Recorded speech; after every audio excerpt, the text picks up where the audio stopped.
Hello everyone and welcome to another episode of the Roker Report podcast in association with the Sunderland Community Soup Kitchen. It's Gav back after Sunderland's draw at the Ricoh Arena. I think it's still called that. No, what's it called now? Coventry Building Society Bank thing. Well, I'm not stadium. calling it that. I'm not calling that. Chris is here, by the way, and we drew at the whatever it's called stadium with Coventry. Highfield Road. Yeah, we'll just call it that. Whatever. You know, it's in Coventry. It's a stadium in Coventry. That's where we played the game. But yeah, it was a 0-0 draw, and anybody who somehow managed to avoid the result and only hear about it first when they turned on this podcast might want to turn away and think, oh, another boring game. Well, it wasn't really boring. It was actually quite interesting. It was a good game for a 0-0. End to end, certainly in the second half. At times I was on the edge of my seat. At times I was actually on the floor because I couldn't sit on the edge of my seat anymore. I was actually sitting on the floor, nibbling away at my fingernails. But yeah, it was a pretty decent game, I guess, wasn't it, Chris? I mean, I said on the Twitter space that we did on Friday night before the game that I'd snap your arm off for a draw and that I would snap your arm off for a clean sheet. And we got both. So I'm fairly happy, if I'm honest. I think a point away at Coventry, given the state of our record there, ain't a bad result. And as Tony Mowbray pointed out in his post-match interview, they've just battered Middlesbrough there, although everyone seems to be battering Middlesbrough at the minute, but still, you know, they've just battered Middlesbrough 3-0 at their place, so they're a good team. They've got players on the pitch who can change games. They've spent a lot of money, and we knew it was going to be tough, given that they were literally a kick away from the Premier League last year, so we know what Coventry are all about. So, all things considered, a good point, you think? Well, nibbling away at your fingernails, you'll have been surrounded with tubs of Pringles, man, not sitting on the floor. Chomping away nervously. No, I don't eat snacks during the game because it can lead to a bad belly when you're trying to record these podcasts. So any excuse. Yeah. It was a good result. I mean, like you said, before the game, you'd have snapped your hand off for a draw. So yeah, you've got to say, well, good result, because I think it's one of them where you look at the end of the season and you look back and you think you take a point from Coventry City away, and you'll probably see where they are in the table at the end, and you think, oh god, yeah, we did well to take a point there.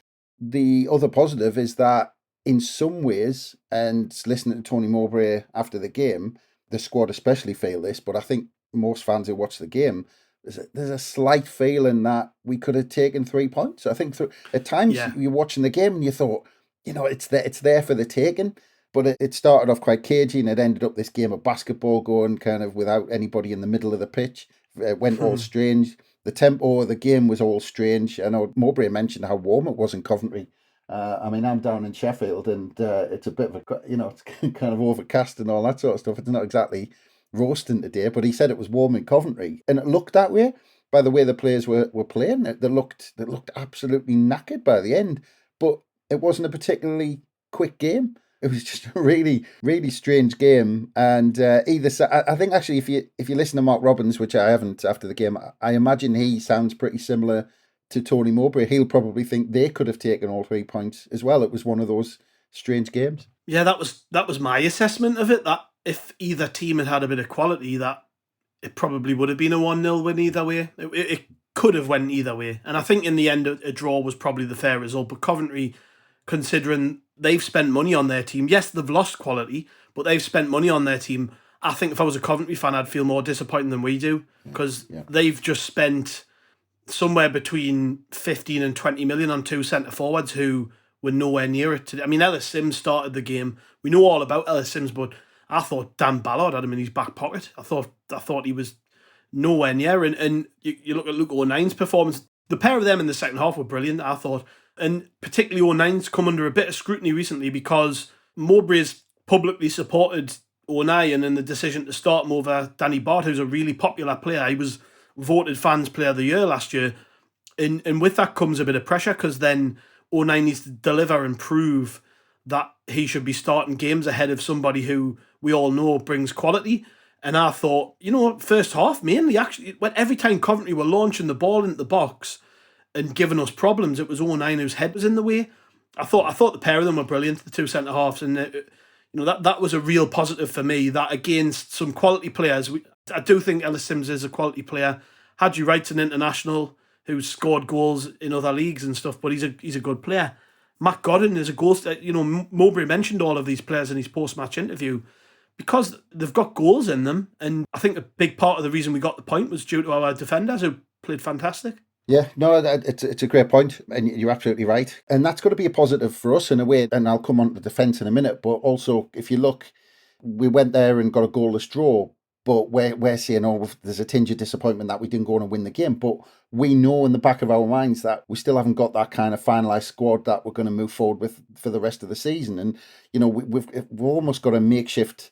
Well, we have got a makeshift front line. You know, Bradley Dack and Job Bellingham isn't going to be kind of our lead front line, the furthest two up the pitch moving forward this season. And we'll probably come on them, but I don't think we'll see Bar all that often on the right-hand side either. But, you know, so at least we know there's a reason for not scoring because we're having problems at that end of the pitch. But as you said, at the other end of the pitch, like I said, Coventry aren't going to have many games this season where they're not going to score. I mean, that trio, like you said, of Palmer, Godden and Sims that they started with, I mean, they're probably three of the better kind of attacking players in the Championship all playing together. And you're absolutely right, bringing up Ballard 09, and especially second half, as you said, but actually throughout the game, I mean, to limit Coventry to the few chances that they had, they had one or two half chances, but then I think Sims broke through once or twice, Patterson had to make a couple of saves, but generally, I thought we were really solid, but not only Ballard and 09, I thought if you look at the work rate Ekwa had to go through to nullify Palmer behind those two, I thought Ekwa was brilliant at doing that. And I thought a lot of his work went under the radar a little bit because that tussle with, I mean, I suppose it kind of came to the fore when they both got booked for hammering into each other in the first half and they had to calm down a little bit. But I thought that was a really good battle, and it's good to see Ekwa, when somebody puts it on him like that, you know, and really tries to rough him up a little bit, that he's up for the challenge. Because I think we haven't seen that too many times from Ekwa. He's been more of a, you know, stepping in and intercepting the player and being a bit clever about things. But he was really physical. I mean, it's really good to see from Ballard 09 and Ekwa that when they're playing up against quality players in this division, that they can hold their own. Yeah, I thought Ekwa had a great game, and Palmer, for me, was probably, up until the point he got took off, which actually surprises, was probably the best player on the park. First half, he was fantastic. He always plays well against Sunderland. Coventry fans might tell us, he's inconsistent or he's not had the great start of the season or whatever, but I can only go off what I've seen. And, you know, every time I watch him, I think, oh, I'd love to have him in our team. Really good player, carrying the ball, breaking up the play, just sort of linking attack and defence. He's a cracking player, and he first half, I thought he was the big difference maker for Coventry. They just shaded it first half in terms of the overall outlook of the game, I felt, and he was the main reason why that was for me. Yeah, well, it just goes to show, doesn't it? They brought Palmer off, and probably the same reason as Ekwa, because Ekwa got brought off 2 minutes later, but they were both on a yellow card, and they were both kind of pushing it to the limit, and I think Robbins and Mowbray got a bit tetchy about them go down to 10 men. So, I mean, but it just goes to show that their strength in depth. I mean, you look at it, you know, we're still kind of sorting our squad out for, you know, hopefully we'll see what happens this week. But with, you know, Palmer being brought off Ayari, I'm going to say, I don't know whether I've said that, but, you know, him coming on to replace him. I mean, he was a good player, and actually they had their record transfer fee, which they spent on Wright. They brought him in from Turkey, USA International, and he came on for Sims, which I was a bit surprised at as well, because I thought Sims was looking a bit dangerous. I was quite pleased when he went off. But if you look at that, I mean, that's some strength in depth, that, you know, when they've got those 3 players that started, 2 more that came on, you know, Coventry threw everything at us. And yeah, to hold up and get a goalless draw, I think, you know, it's a good result. Yeah, you mentioned earlier about Abdullah Bar, so let's talk about it. I don't want to hammer him because he's a young lad. He's barely played for us, really, and he's not a right winger, is he? Let's be honest. No. He doesn't have the decisiveness of that type of player. I think he looks nice sometimes with the ball at his feet. He can dribble the ball. I think he technically he's decent, but I mean it doesn't half highlight the difference between a proper right winger when you see Patrick Roberts one week and then him the next. So indecisive at times for me. There was moments where he was on the ball, where he was holding on to it too much. There was times in the first half where he was crossing it into the box when there was nobody there. And then the big moment for me was the one in the second half where he's basically 2-on-1. I can't remember who the player is that's advancing with him. It might be Bellingham. And it was. he's got a good 4 or 5 seconds to pass it, waits as long as he possibly can, and then plays it straight off the Coventry defender. If that's Patrick Roberts in that situation, we score from that, or we at least get a shot away. I mean, I think at this level, you've got to be better than that in those moments. And like I say, I'm to be honest, I don't necessarily blame Barr all that much, because I think, it's a bit of a difficult situation for him, because he's quite clearly out of position, but it seems that we're trying to make him play this role now, which he just isn't suited to. We've talked about this loads over the last year or two, in that we just don't really know what he is, where he plays, what does he do? Like, I can see something there, but it isn't as a right winger. It's never going to be as a right winger. I think he's played there out of necessity today, but at half time I would have took him off and tried something else, because it was just not working. And yeah, I fell from a bit. Like I say, I don't want people to hear us say these things and think, oh, he's proper laying into the lad. Yeah, I'm not, because I feel a bit sorry for him, actually. I think he'd been put into a bit of a naff situation there, and the manager should have recognised that earlier. I think if I was going to be critical, actually, I would say that Mowbray should have brought him off a little bit earlier and just took the blame for maybe putting him there and said, sorry, son. But I know that there's been a bit of there was something after the last game, wasn't there, with Barr? He was a bit frustrated he didn't get on, I think. And he was pictured talking to Kirill in the car park for a good hour after the game. I don't know whether he's a bit frustrated at the minute we're just not playing, but it's never going to work as him as a right winger. You said it was a makeshift front line of Bellingham and Dack.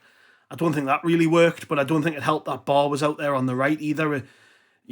I said at the top of this, a bit more quality, and we might have won the game. That for me was where we were really lacking. Yeah, and I mean you pretty much said it all about Barr there. I mean, what is he? We still don't know. I think he, whenever we see him, he looks technically good on the ball, and he kind of knows what to do with a football.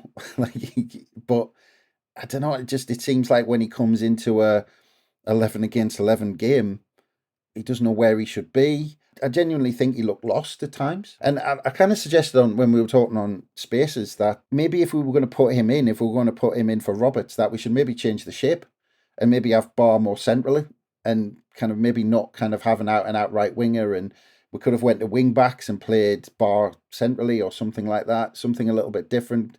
Maybe Clark played left wing back at times last season. Maybe could have done something there. But I don't know. I mean, the point is that sticking Barr on the right touchline, and again, we touched on it before the game, that he's just, that's not his position. And not only going forward, which, again, he just kind of looked lost going one-on-one with the defender. He just didn't look comfortable. You just didn't have any confidence in getting past the defender. But the other problem was, and we nearly got caught out for it in the first half, was that going the other way.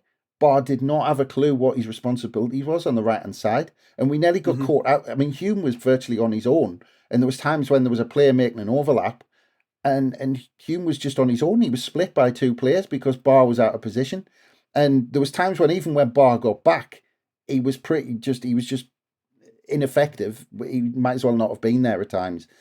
And like I said, I don't want to I'm not kind of laying into him. I agree with you. I don't blame him. I don't think he's been managed very well. I don't think he's been helped out by playing him up top last season on his own when it was the need for that out wide. But at the same time, he's got to put some work in and work on a position and work on his actual kind of gameplay. Because when you're talking about individual game management, I mean, Barr, if he's playing out wide, he's got to know what he's doing. And he's got to know where he should be at any given time when we're not in the possession of the football. And I just think he looked lost. And when he did get into good positions, and to be fair, he did get into good positions with the ball in possession, but his final product, I mean, that low cross in, to be fair, was a half decent ball in across the box, and a decent striker might have been onto it.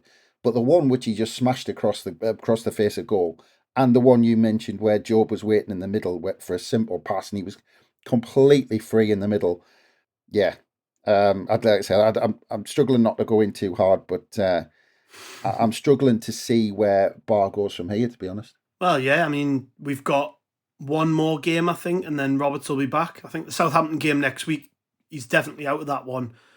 But, we might sign somebody before then that can play in the game, and you might not see Barr playing that in that Southampton game. I wouldn't anyways, if I'm honest. I mean, Pritchard came on, and I know there's a bit of speculation over his future and whether he's going to stay before the end of the window. But to me, when he came on, we just saw an improvement in the quality in the final third. He got on the ball. He tried to dictate things. He just looked busy, and I couldn't say the same about Dack or Barr, if I'm honest. Dack's still not fit for me. 70 odd minutes we got out of him. I think under different circumstances, Pritchard would be starting because he's fitter than him, and at the minute he's just a little bit sharper.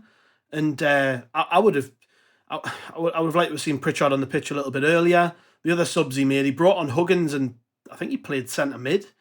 I don't know about that. Did he just come on out of necessity again because there weren't loads of options on the bench? I don't know. And then Hamir came on, and this is the big one for me, because we, again, on Twitter Spaces on Friday night, I think the consensus was amongst the panel that we'd all start Hamir, or we'd like to see him start, because we need to just see some consistency at the top end of the pitch. And it's all right sitting here going, we need strikers. We do. We need Stewart back. We could do with signing someone. Mayenda's not too far away, and it'd be nice to see him involved. We need options is what we need. But while you've only got one of them, I think you've got to try and fit him into the team. And to me, me and you just talked about this before we came on, Chris. I don't mind sharing these thoughts on the record either. But and I've said this a little bit over recent weeks. I don't think he's been managed well. People are going to have watched him come off the bench in the last few games and probably aren't impressed. And I've not been impressed particularly. But I think, given we don't read too much into performances in pre-season, I know, but he scored 4 goals in pre-season, and he played pretty much every game, and started in that Mallorca game, which was the one we took a little bit more seriously and looked okay against experienced central defenders. And then it just feels like he's been knocked down several pegs, confidence-wise as well, For me, he must have been flying coming out of pre-season. New club, straight through the door, scoring goals in pre-season, seemingly fitting in really well. I'm thinking, great, we've signed a good player. Yeah, he's going to be effective. I remember saying in the pre-sort of season pods that I thought, well, he'll be coming into the new season with a bit of confidence. Look at where we are now, just weeks later with this lad. It feels like he's been badly managed to me. I mean, I get that they think he might not be quite ready, but when the alternative is playing a 17-year-old attacking midfield player as your number 9, who, to be fair, scored 2 goals last week, but I still wouldn't have started him up front in this game. When that's the alternative, what does that say to Semedo? Yeah, I mean, I genuinely think, I mean, again, it's just because of the suddenness of the whole thing, but it's almost as if something happened after the Ipswich game. He just got bombed, where something happened, and Mowbray's, feelings about Hamir just suddenly changed. Because, like I said, it was all about Hamir in pre-season. Ipswich, to be fair, that Ipswich game, I know some people gave him stick, but I honestly thought it was the supply to him. I thought there was absolutely nothing that was supplied to him whatsoever. I didn't blame the lad for his performance against Ipswich whatsoever. I thought actually he looked up for it early on and looked like he was pressing quite well. And from just to be suddenly bombed out for a half-fit Bradley Dack to play up top, it's just odd. It's just bizarre. And I mean, if he reacted to that, I kind of don't blame him. I really don't blame him. I mean, he probably had. I mean, I know the manager's the manager and he decides, but surely he's got to ask the question. If he's kind of professional and wanting to push himself and all that sort of stuff, he's got to knock on the manager's door if that's the case. But I mean, who knows what's happened? But something just doesn't seem right. And I mentioned to you, I might be. The camera went on Hamir after the final whistle, and his chin just looked like it was hitting the floor. His head was down, and there was actually a Coventry player who went up to him and had to kind of slap him on the back and try to get him. It was almost like he was encouraging him. And I was trying to look before to see if he played with anybody before there was any Portuguese player I didn't know of or something like that, because it seemed like he was so down that this player seemed to be picking him up, and it was just really odd. But yeah, and going on to Bradley Dack, because he was kind of taking his position, he was so kind of ineffective in that role.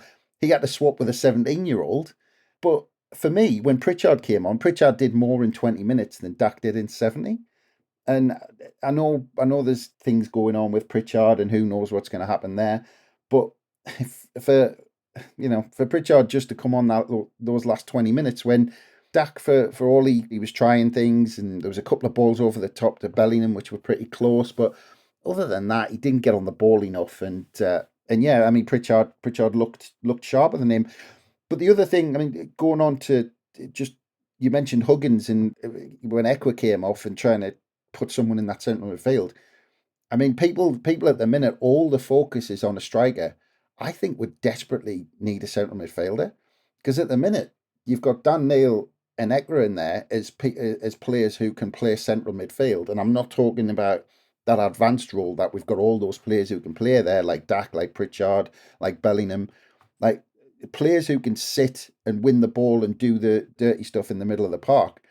And we've got, if today we wanted to bring Ekra off because he'd gone through so much work and he was on a yellow card, and we have to turn to a fullback to bring on as someone who can sit in front of that back four. And I think this week, we're as desperate for a central midfielder as we are for a striker. Yeah.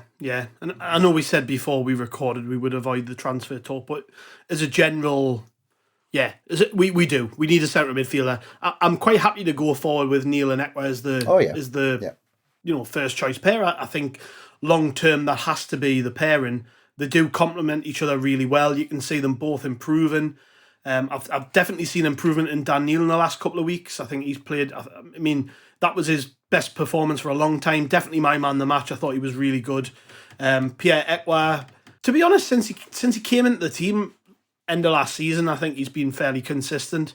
We've got to remember he's very, very inexperienced. He's probably played somewhere in the region of 20 games. He's probably about as experienced in terms of senior football as Bellingham is. So you've got to, and we talk about how young Bellingham is, and he's 3-4 years younger than Ekwa, whatever it is. But in terms of how much football he's actually played, they're probably on a similar level. So you kind of do have to remember that when you. It's weird with Ekwa because I think in my own head, to me he's advanced that quickly that I forget that. But there's going to be a point in the season where he needs to be pulled out of the team, and we need options. And yeah, signing the central midfield player is just as important as getting a striker in for me. You could argue, and I might get pelters for this, but you could argue more important, because we've got 2 strikers coming back after the international break. We're going to have 3 of them. We're probably going to sign one. We've only got 2 central midfield players. There's 2 positions there. Yeah. Embleton's not too far away, but he's played there quite a bit, but he's not the answer there exactly. Midfielder. He's not, but I can see them playing him there because he's played there before. But yeah, we've got recruitment to do this week, obviously, and like I say, we didn't want to get too much into it on this pod because there's going to be more coming up as the week goes on and what have you. But generally, you're right. Yeah, we need players through the door, and taking that into account, I actually think, all things considered, we haven't had a bad start of the season. I think this was a good point. We discussed this ahead of the game. I would have took this result and snapped your arm off and said, thank you very much. We'll take a point home with us and move on to the next one. And I think that's what we've got to do. I think there are positives to take out the game, plenty of them. We've learned quite a lot about players like Barr. We've learned quite a lot about how fit some players are. I think, this was the first time when I've seen Ballard and 09 together where they've really looked like a pair. You can see them starting to create some sort of partnership. And it was another thing that was interesting that 09 played on the right of the two this time.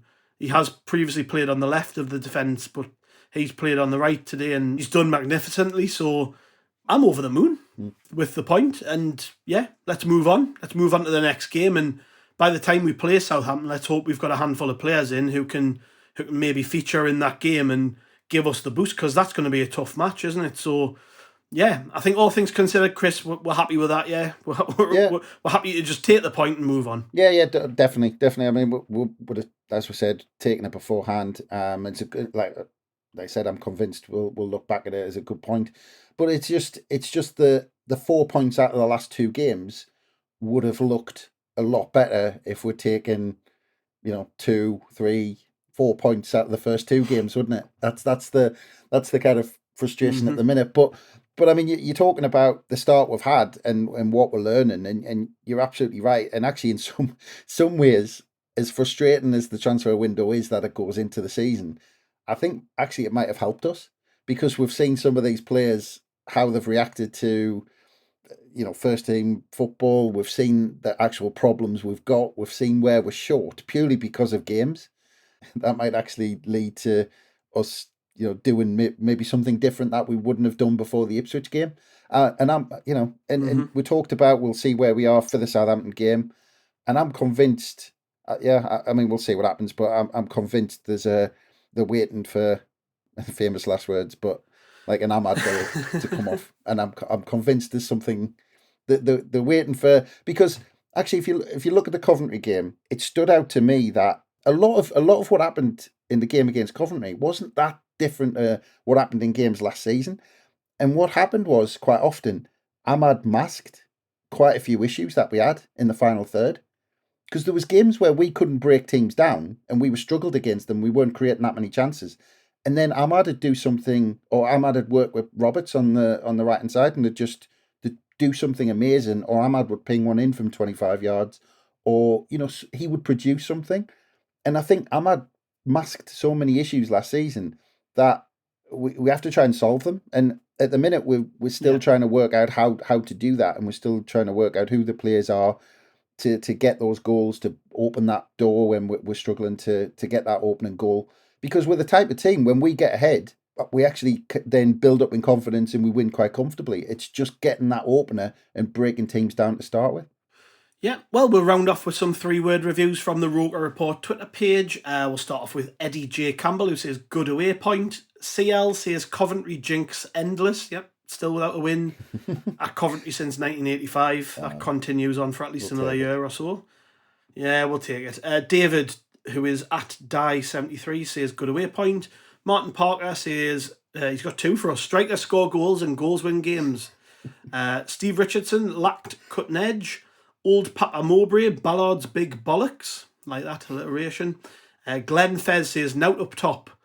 David McCluskey says, Hemia offers nout. Bit harsh. Max Hannigan says, obvious we're lacking. Julio says, very good point. Lots of them are basically the same about strikers, so I'll not read them all out. John at Rama says, great away point. Johnny Young says, Patterson 09 Ballard, and then there's a fist emoji at the end, so I'm guessing he means they're pretty hard. Ryan at Lord Pidge says, we'll take that. Cadbury Egg Inc. says, clean sheet finally. Kingy says, still no striker. Michael Bowers says, clean effing sheet. Ian Tomlinson, aka Savoury Dip, says, need an outlet. John O'Themackham says, we'll take that. Harold says, Sims not missed. Ouch. Yeah, he definitely wasn't missed. Based on what I saw today, yeah, I'm glad we didn't pay 8 million quid for him. Jonathan Randolph says, please stay Pritchard. Jen says, PPP, please play Pritchard. Easy for you to say. Joe Graham says, no cutting edge. Darren Burke says, solid as fuck. Josh Hutchinson says, Crossham was shocking. Mark Joblin says, Sims, 8 million. Jay at John Dawson says, bar needs selling. Wow. Another one which says, bar is turd. Need a buyer. I know. Yeah, so, I mean, they're all pretty much along those lines.